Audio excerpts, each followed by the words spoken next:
बहुत ही ज़्यादा अच्छा गायक मानती हूँ, बहुत ज़्यादा अच्छे गायक हैं वो। मुझे लगता है कि ये हमारी इंडस्ट्री का सच में सौभाग्य है कि हमारे पास पवन सिंह जैसे सिंगर हैं।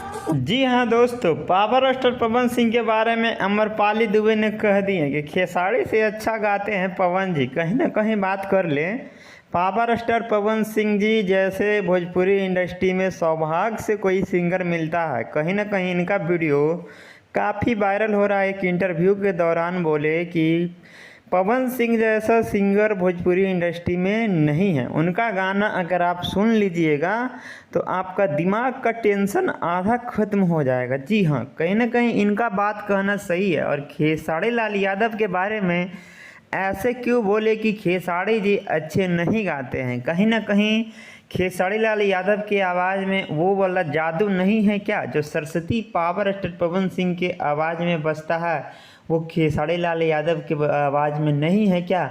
इस बीच क्या कहना चाहते हैं आप लोग? अपना कमेंट बॉक्स में अपना राय बताइए। सही कह रहे हैं अमरपाली दुबे या गलत कह रहे हैं? चलिए मिलते हैं इसी तरह एक और वीडियो में।